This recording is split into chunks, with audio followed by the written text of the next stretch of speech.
praktik penggunaan teori akuntansi dalam kehidupan sehari-hari. Nah, jadi gini, ini based on pengalaman pribadi aja ya. Teori akuntansi bagi aku sangat-sangat berguna. Misalnya, dalam keputusan pribadi deh.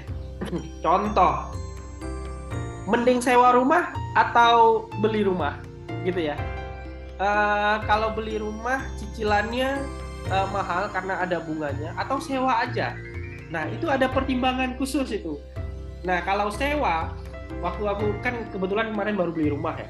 Jadi aku mikir gini, kalau seandainya aku sewa rumah terus-terusan, kebetulan aku aslinya dari Aceh, jadi aku merantau ke Surabaya. Nah, selama ini kan nyewa rumah ya. Nah, aku mikir kalau selama ini aku nyewa rumah terus kan aku ngejurnal ya, beban sewa pada kas. Gitu ya. Kalau seandainya aku beli rumah, cicilan rumahnya itu kan bisa jadi aku ngejurnalnya rumah pada kas, jadi dikapitalisasi gitu loh. Nah, jadi pemikirannya sudah sangat akuntansi banget, dan ini based on teori akuntansi ya. Terus gini, kalau seandainya aku mau nikah nih, nah kalau aku nikah aku punya anak, kira-kira kalau punya anak pendidikan anakku tuh gimana ya? Nah aku bisa ngitung tuh. Jadi setiap penghasilan yang tak dapat itu ada persentase disisihkan dan ini akan diasuransikan untuk pendidikan si anak. Nah terlepas nanti kalau seandainya aku meninggal di tengah jalan, pendidikan anakku bisa terjamin ke depannya, gitu ya.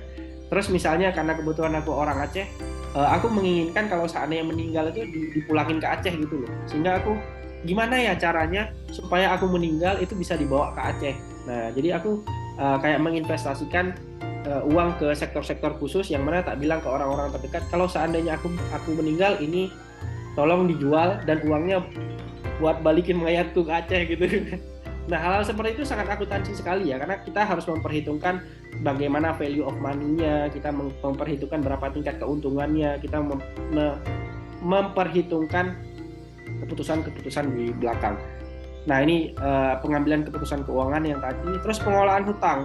Jadi gini, utang itu nggak selamanya jelek ya. Karena dalam bisnis itu ada prinsip kalau bisa uang orang lain, kenapa uang kita gitu. Jadi orang yang ngutang itu bukan berarti orang yang miskin gitu deh. Karena pengusaha-pengusaha besar dia ngutang juga.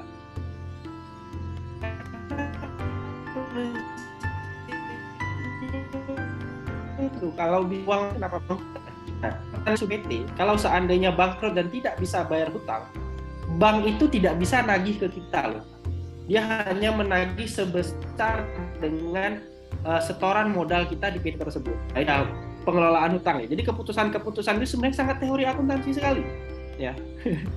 Terus ada evaluasi kinerja keuangan pribadi yang di awal aku bilang bahwa ini kayak kalau aku jadi karyawan gaji segini deh, yang mending aku buka sendiri. Nah itu hasil evaluasi kinerja keuangan pribadi, which is itu sebenarnya akuntansi sekali ya. Terus kalau aku jadi karyawan itu sepertinya aku tidak bisa membantu orang banyak. Kalau seandainya aku punya PT sendiri, kalau membantu orang kan gampang ya. Misalnya ada teman-temanku yang belum bisa kerja atau belum dapat kerja, yaudah nggak apa, ikut aku sama aku aja dulu. Nah jadi di situ aspek kebermanfaatannya bisa lebih besar lah menurutku ya. Nah, dan juga yang terakhir ya untuk pajak dan pelaporan keuangan. Jadi kita ada tax plan dan sebagainya, ini memang harus diperhatikan ya. Karena kalau kita memperhatikan tax plan malah kita untung itu sebenarnya. Jadi pajak itu nggak selamanya buat kita rugi. Kita bisa untung dengan adanya perpajakan itu. Oke, ini penjelasan yang tadi.